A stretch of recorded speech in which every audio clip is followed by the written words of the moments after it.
un des leviers les plus importants chez Nutrimuscle, c'est la rétention. Donc, on a créé un programme de fidélité parce que le pourcentage de clients qui sont déjà existants chez nous représente entre 60 et 70% du chiffre d'affaires. Pour rewarder, pour créer de la gamification, donc on a 4 paliers dans le programme de fidélité avec un besoin d'avoir des points pour rentrer d'un palier à un autre. Et grâce à ce programme-là, on a amélioré énormément de KPI. Donc, bienvenue à tous au volet discussion du podcast Commercialité. On a la chance aujourd'hui de s'entretenir avec Ramzi Ramrani, chef des opérations numériques chez Nutrimuscle. Ramzi, qui possède une expérience très importante en marketing en ligne, en agence ainsi qu'en start-up, va être capable de nous livrer via ses 20 ans d'expérience l'évolution qu'il a vue dans notre milieu, spécifiquement dans les dernières années. On abordera également le travail qu'il a accompli en ce moment chez Nutrimuscle, une organisation française spécialisée dans les compléments alimentaires. Ramzi, merci beaucoup d'être avec nous aujourd'hui. Merci Antoine, merci pour l'invitation. Ravi d'être avec vous aujourd'hui. Et Ramzi, peut-être pour commencer, est-ce que c'est possible pour toi de bien expliquer à notre audience qu'est-ce que Nutrimuscle et qu'est-ce qui vous différencie de la compétition? Bien sûr, Nutrimuscle, entreprise française de complémentation alimentaire qui existe, et c'est notre première différence par rapport à nos concurrents, qui existe depuis 30 ans. Donc ça veut dire qu'on est sur le marché depuis très longtemps, depuis 93. On a fêté nos 30 ans l'année dernière, avec des spécificités sur le marché. La première, c'est qu'on est les premiers et les seuls, une seule marque à produire nous-mêmes nos compléments alimentaires. C'est-à-dire on a notre propre unité de production en Belgique qui fait les mélanges. Donc, on a des personnes qui s'occupent à sourcer la matière première en Europe en priorité, en France en priorité et en Europe pour faire les mélanges, faire les recettes. Donc, on a une équipe recherche et développement, des scientifiques, donc on est très tourné sur le suivi de la chaîne de production de zéro, du produit jusqu'à la vente à la fin. Voilà, donc ça nous fait nos spécificités. Et la spécificité produit, c'est qu'on a des produits proches, disons purs, dans le sens avec le moins de composants possible. Donc, si je compare à nos protéines pour les gens qui font de la musculation, dans nos protéines, il y a 3 ingrédients. Donc, il y a de la vanille, du sucre et de la protéine et de la whey. Donc, contrairement à des concurrents, à certains qui en ont sur le même produit 13 ingrédients, 13, 14 ingrédients. Donc on se positionne, c'est ça notre principale différence, je dirais, c'est ces 3-là que je viens d'expliquer. Fantastique. Et bon, Ramzi, tu opères dans le marketing, comme j'ai dit plus tôt, depuis 20 ans maintenant. Tu as vu l'explosion des médias sociaux, l'ascension du mobile, l'arrivée de l'intelligence artificielle, l'effervescence de l'Internet, même au début des années 2000. Peut-être si tu avais à nous parler, à nous partager les grands paliers de changement que tu as vus à travers les années, lesquels qui te viendraient en tête rapidement, et peut-être tu aurais des anecdotes même pour nous. Bien sûr. Le premier palier, je pense qu'on l'a tous en tête les dernières années, c'est le mobile, forcément, qui est arrivé dans le monde du business et du digital business en force, et notamment depuis 2008, 2009 jusqu'à 2015. On est passé d'un modèle où il fallait exploiter ce nouveau canal digital pour les marques et être présent, à un modèle qui est devenu mobile first. Et aujourd'hui, on commence à aller vers du mobile only. Donc c'est un modèle qui a évolué. Donc c'est un device qui a évolué en termes d'usage par la technologie de nos smartphones, mais aussi en termes d'usage utilisateur. C'est-à-dire aujourd'hui, on sait que le mobile en retail, en e-commerce, participe aussi à découvrir les produits. Beaucoup de marques disent que dans le parcours client, le client utilise le mobile pour découvrir le produit en magasin, en shop, et après l'acheter en ligne peut-être sur desktop. Donc il y a cette partie omnicanalité. Donc par les marques que j'ai côtoyées, les anecdotes sont nombreuses. Si je devais en choisir une, je dirais que l'évolution chez des grosses marques, des grosses structures chez L'Oréal a été le mobile a révolutionné le parcours client. Il a apporté chez eux une expérience nouvelle en magasin qui permettait en fait, grâce au mobile, d'en savoir plus sur les produits, de s'informer sur l'usage, comment utiliser le produit, pour par la suite l'acheter sur un environnement plutôt desktop à la maison. Et donc le mobile a révolutionné ce parcours-là. Ensuite, on le voit ces dernières années et derniers mois que la deuxième révolution, c'est l'intelligence artificielle. Aujourd'hui, l'IA est pleinement intégrée à beaucoup de parcours e-commerce. Les utilisateurs ne le voient pas souvent, avec des blocs de recommandations produits. C'est la chose la plus simple que l'IA nous offre aujourd'hui. Aujourd'hui, sur NutriMuscle, on passe par une application donc centrée sur l'IA qui permet de recommander le produit au bon moment au bon client. Par rapport à son historique d'achat, son comportement sur le site, son comportement face à nos emails, et elle pousse le bon produit au bon moment. Aujourd'hui, un outil comme celui-là sur le site nous fait à peu près entre 7 et 10% de notre chiffre d'affaires. Donc, Wow. ça représente de plus en plus de commandes générées, ou en tout cas auxquelles l'IA a participé. Wow, c'est impressionnant. 7 à 10% de votre chiffre d'affaires, ça m'impressionne.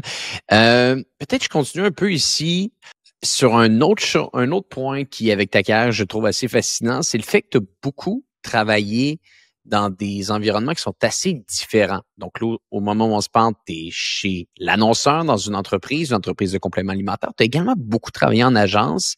Moi-même, je dirige une agence. Je travaille avec des gens qui ont travaillé en agence, qui travaillent en agence et qui, dans le passé, pouvaient travailler dans des entreprises. Et souvent, ce que j'entends, c'est que le travail en agence peut t'apprendre beaucoup de choses sur le marketing, sur la gestion, sur le travail en général.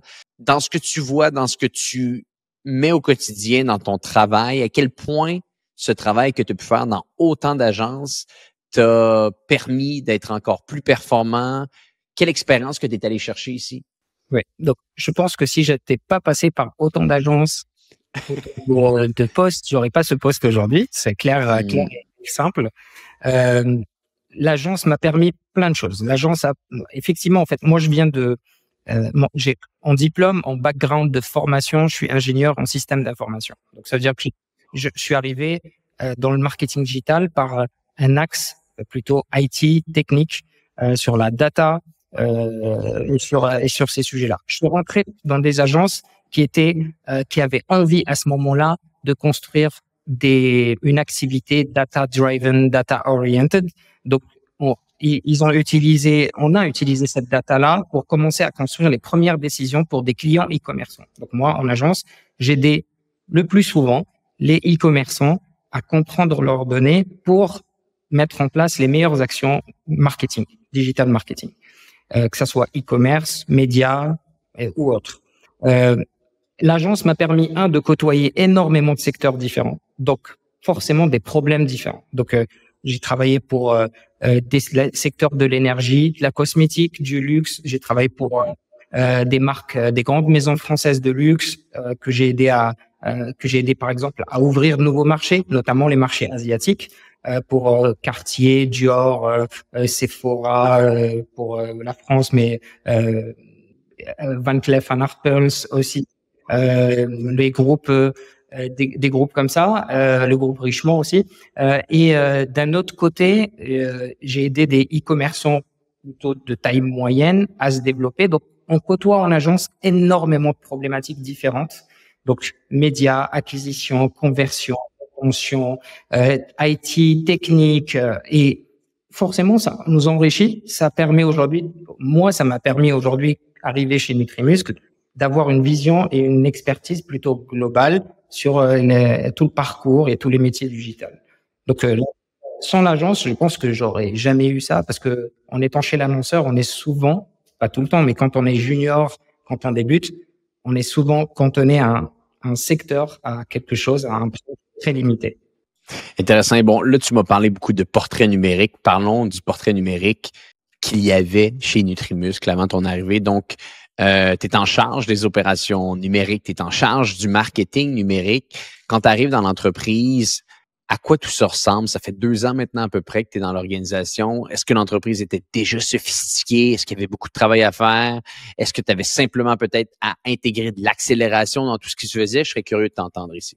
Alors oui, il y avait une personne qui était avant moi, ce même poste, qui avait déjà mis en place le le démarrage, le run sur cette partie-là. Parce que NutriMuscle existe, comme je vous l'ai dit, depuis 30 ans, mais le Shopify a été lancé, parce qu'en e-commerce, la partie e-shop sur Shopify a été lancée en 2018. Donc, c'est récent. Donc, cette partie e-commerce a évolué de 2018 jusqu'à mon arrivée grâce à des personnes donc, qui étaient là, qui ont fait du très bon boulot et qui ont démarré l'activité. Donc, qui ont créé plein de choses sur le e-commerce, une bonne visibilité de la marque. Il y a eu toute une stratégie mise en place, mais c'est une stratégie de démarrage. Donc, moi, je suis arrivé à un moment de scale, donc où il fallait aller chercher notamment du chiffre d'affaires additionnel, de l'ouverture de nouveaux marchés pour NutriMuscle, mais aussi sur un projet concret aujourd'hui qui était le lancement d'une nouvelle marque. Donc depuis des mois, on travaille sur le lancement d'une marque dans la complémentation alimentaire toujours, mais moins orientée sur la musculation. Ça veut dire un peu plus mainstream et un peu plus sport en général, moins musculation. Dans le mot NutriMuscle, dans la marque NutriMuscle et le mot muscle, ça nous positionne sur un marché de musculation, de experts de sport de muscle et de performance. Là où on a une nouvelle marque qui se lance qui s'appelle Nutri-Éléments et qui est plus mainstream, qui aura donc un catalogue produit de vitamines, collagène et moins protéines et créatine, des choses très dédiées à la musculation. Donc ça aussi c'est un des projets pour lequel j'ai rejoint NutriMuscle, c'est pour aussi apporter cette nouvelle marque et cette nouvelle axe de croissance. Et maintenant, vous en êtes où depuis que vous avez fait les ajustements, améliorations? Qu'est-ce que tu pourrais nous dire entre le avant et le maintenant? Alors, le avant, le maintenant, donc il se situe sur deux choses. Sur NutriMuscle, le avant, le maintenant se situe sur le fine-tuning. Donc, ça veut dire qu'on a fine-tuné l'ensemble des leviers, acquisition, conversion et tout. Et un des leviers les plus importants chez NutriMuscle, c'est la rétention. Donc, on a créé un programme de fidélité sur NutriMuscle. Pourquoi? Parce que le pourcentage de clients qui sont déjà existants chez nous, donc la partie fidélité chez nous, représente entre 60 et 70% du chiffre d'affaires. Donc, on a chaque mois 60 à 70% de notre chiffre d'affaires qui vient de clients existants. Donc, on n'en fait que 30% de nouveaux clients, à peu près.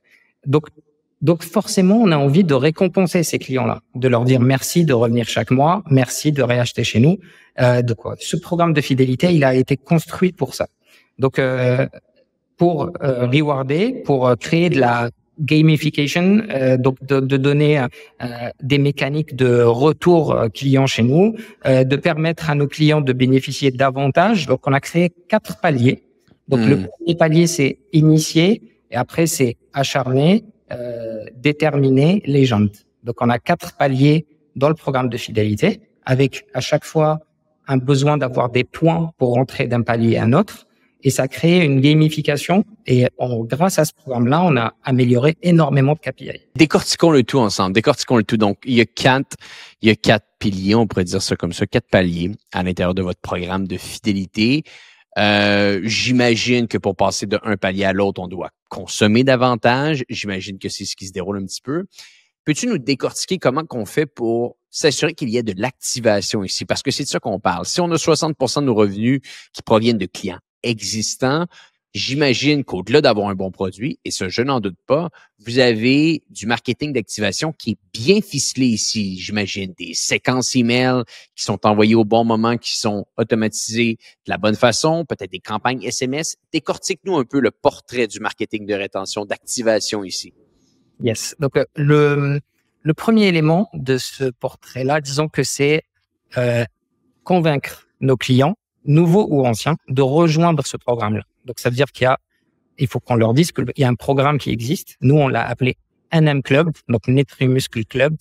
Donc, NM Club, c'est un programme, donc il faut le marketer. Donc, premièrement, on a créé ce club-là, on a créé ces paliers dont je vous ai parlé, et on a donné envie à nos clients de rejoindre ce club. Donc, rejoindre ce club, donc ça veut dire rentrer sur un premier palier, et on leur démontre et on leur montre qu'il y a des avantages à gagner de monter un palier à un autre. pour monter d'un palier à un autre, effectivement, il faut avoir un nombre de points. Mais le nombre de points qu'on peut avoir, on peut les gagner en faisant des commandes, mais aussi en faisant des actions sociales. C'est-à-dire, nous suivre sur Instagram, ça fait gagner des points. Oh, wow, OK. Donc, parrainer, faire du parrainage et envoyer un email de parrainage, ça peut faire gagner des points.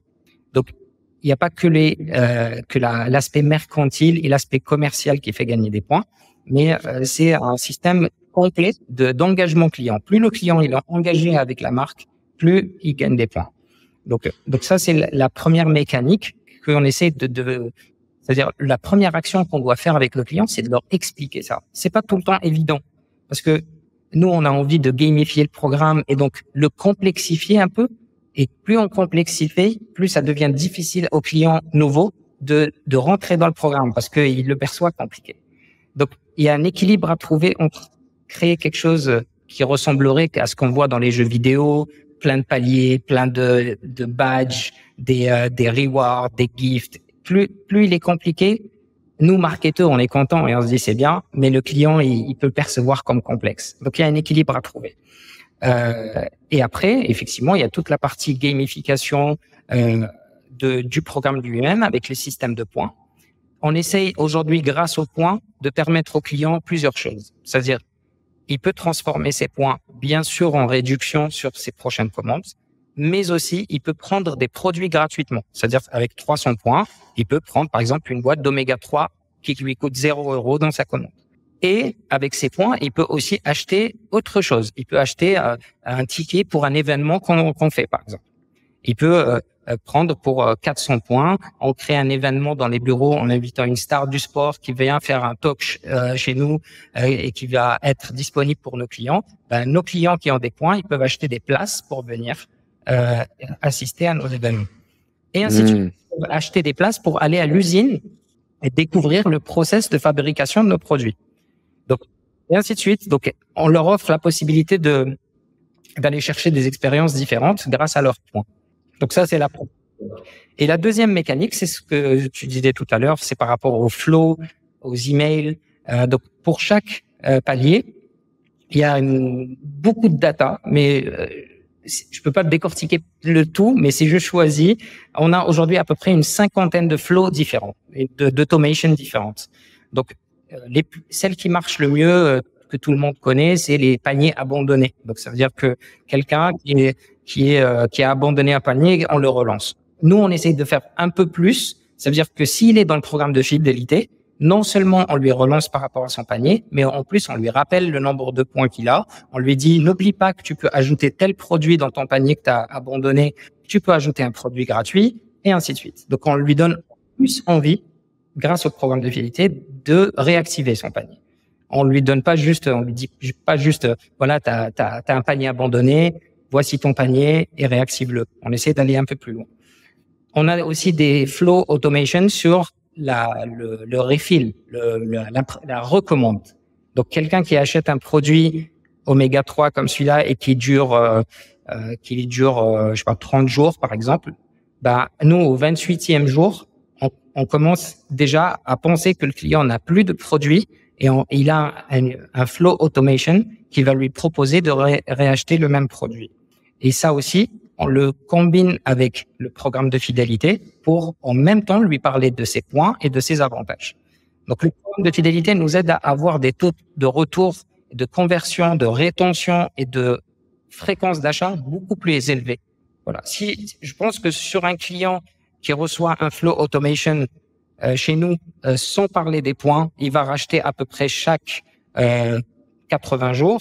Grâce au programme de fidélité, on le baisse à 60 jours. Donc forcément, on gagne 2-3 commandes par client chaque année. Donc ça donne des KPI très intéressants. Et bien sûr, je te parlais des flows email, mais dans ces flows email, il y a du SMS. C'est combiné. C'est email. Si la personne n'ouvre pas l'email, elle reçoit un SMS. Si elle ouvre l'email, elle reçoit un deuxième email. Donc le flow welcome, par exemple, le welcome flow chez nous, qui est le flow de bienvenue chez nous, il va contenir à peu près une trentaine d'emails différents et il s'étale sur à peu près 5 mois. Donc, wow. voilà. Donc on est, je pense qu'on est une marque mature sur cette partie CRM. Donc, on l'a travaillé fortement. On a un partenaire IT techno qui s'appelle Yotpo, qui permet de gérer cette partie fidélité, et on utilise Klaviyo sur la partie email. Et en compte, ça permet de faire des choses pas mal parce que je peux donner des points pour que la personne donne un avis produit, fait un review sur le produit. Je peux donner des points pour le parrainage. Je peux offrir des points supplémentaires si la personne prend un modèle abonnement, subscription sur un produit. Donc, ça permet de faire beaucoup de choses. Wow. En tout cas, c'est fascinant tout ça. Bon, si on regarde un peu l'acquisition maintenant, donc on voit la rétention, qu'en est-il de l'acquisition? Est-ce que c'est autant important, autant sophistiqué chez vous ou au final, sachant que vous êtes très, très fort en rétention, vous pouvez peut-être être un peu moins agressif sur l'acquisition? Ou peut-être même, ça vous donne envie d'être encore plus agressif, sachant que votre panier moyen, ou plutôt la valeur long terme de votre client est plus élevée? Alors, la valeur effectivement client grâce au programme de fidélité est plus élevée.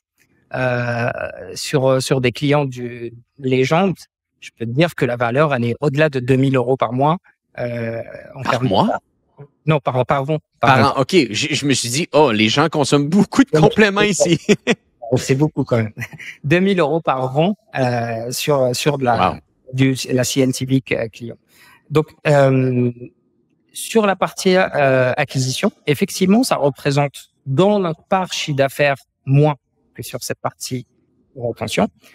Mais forcément, on a des churners comme toutes les marques. Donc, ça veut dire que je suis obligé d'avoir des nouveaux clients parce que j'ai des clients qui vont partir. On essaie toujours de comprendre pourquoi nos clients ils partent. Donc, il y a des surveilles, il y a des sondages pour clients. On essaie de comprendre pourquoi ils partent. La majorité du temps, le départ de nos clients, c'est qu'on a mal recruté. Parce que un nouveau client chez nous, si c'est un client qui fait de la muscu et qu'il n'est pas expert aujourd'hui sur la marque Nutrimuscle, pas Nutri-Éléments, mais Nutrimuscle, s'il n'est pas expert de musculation, il va arriver, il pourra prendre par exemple un produit comme la Whey Native Isolate et il se retrouve avec un produit qui est pur, qui est très bon, mais quand il va le shaker dans son shaker, il va avoir de la mousse parce que nous, on met pas d'émulsifiant, de lécithine de soja, de choses qui vont enlever cette mousse comme chez nos concurrents. Et donc, il va être insatisfait. Alors qu'un client expert qui cherche la performance, la mousse, ça le gêne pas. Il sait que plus il y a de mousse, ça veut dire que le taux de protéines est élevé. Et il va laisser son shaker 5 minutes, il y aura plus de mousse et il pourra le consommer. Mais un client nouveau qui démarre la salle, il va pas être content. Et voilà. Et donc, si on a ces remarques-là, ça veut dire qu'on recrute mal. Et c'est très dur, très difficile aujourd'hui sur le marché en termes de ciblage, d'être sûr de recruter 100% de experts de musculation et pour avoir 100% de satisfaction. Donc, on essaye d'avoir des messages d'évangélisation, d'expliquer nos produits, de dire ce que je viens de te dire, de dire c'est normal qu'il y ait de la mousse parce que c'est 100% protéines, qui a un taux de protéines, c'est pas 100%, mais c'est le taux de protéines très élevé par rapport à nos concurrents et donc ça fait de la mousse. Nos produits sont les plus simples possibles, 3-4 ingrédients sur celui-là par exemple, et que c'est pour ça que ça fait de la mousse. Mais c'est compliqué Bien sûr. à disperser ce message-là et à donner ce message-là tout le temps. La rétention se fait au moment de l'acquisition. Exactement. Et en acquisition, on essaie d'être donc plus sélectif. On a un budget quand même important, c'est-à-dire on est présent sur les réseaux sociaux, en search, en shopping, aussi sur Google. On a une mécanique shopping très avancée qui est basée sur la marge de chaque produit, la taille des produits, le fait que ça soit des clients. On travaille aussi la partie retargeting avec Criteo sur les visiteurs de notre site, sur les relances automatiques, tout ça. On utilise aussi nos segments CRM pour les retoucher en acquisition parce que, je pense que tu le sais, mais sur une base client, il y a une partie qui ne sont pas opt-in et qui ne vont pas recevoir nos emails. De là, on essaye de les retoucher avec du display et sur Instagram, sur Meta. Donc, on utilise aussi, les outils, les canaux de l'acquisition pour retoucher nos propres clients aussi par moment. Bien sûr. Bon. Ça fait du sens. Fascinant tout ça. Et qu'est-ce qui vous attend dans les 6-12 prochains mois? Nutri-Éléments déjà, lancement de la nouvelle marque. Gros projet. Gros challenge avec nouveaux cibles, nouvelles targets clients, nouveaux comportements forcément qu'on va découvrir On travaille actuellement parce que le nouveau site va se lancer en septembre. Donc, on aura bientôt donc un nouveau e-shop. Donc ça, c'est un gros challenge. Et le deuxième gros challenge, c'est qu'on ouvre de nouveaux marchés. On travaille actuellement sur l'ouverture du Japon. Oh, wow! Qui est le deuxième plus gros marché de compléments alimentaires dans le monde. Donc, on est déjà présent sur Amazon Japon. Et bientôt, on va arriver avec notre propre e-shop, le Japon. Donc, ça, c'est les gros challenges. On a un challenge forcément qui est challenge de e-commerçant, mais c'est un challenge d'augmenter la CLTV, de encore la travailler, d'aller encore plus loin, de mieux gérer notre coût d'acquisition sur la partie acquisition à un nouveau client. Aujourd'hui, le coût d'acquisition sur un marché qui est de plus en plus concurrentiel, beaucoup de concurrence. On a, mais je te promets, 3-4 nouvelles marques chaque mois qu'on découvre. Donc ça, plus un coût au clic chez nos amis Google, Meta qui fait qu'augmenter. Donc le trafic, on le paye plus cher. Donc les clients, on les paye plus cher. Donc on essaye de travailler la fréquence pour avoir une CLTV qui augmente, un AOV qui augmente. Voilà. Donc c'est ça les challenges des prochains mois. Fantastique. Ben écoute, Ramzy, un masterclass que tu nous as livré aujourd'hui. Je te remercie énormément. Je pense que c'est pas un hasard que vous ayez les résultats que vous avez en ce moment. Donc, félicitations pour tout ça. Si on va en savoir un petit peu plus sur Nutrimuscle, site Internet, meilleur endroit pour vous rejoindre? Nutrimuscle.com, très bien. Et sur Instagram, Meta, voilà. Vous nous trouvez partout. Fantastique. On mettra un lien dans les notes de l'épisode. Ramzy Ramrani, merci beaucoup d'avoir été avec nous aujourd'hui. Pour les gens qui nous écoutent, on se dit à bientôt pour un prochain épisode du podcast Commerce Élite.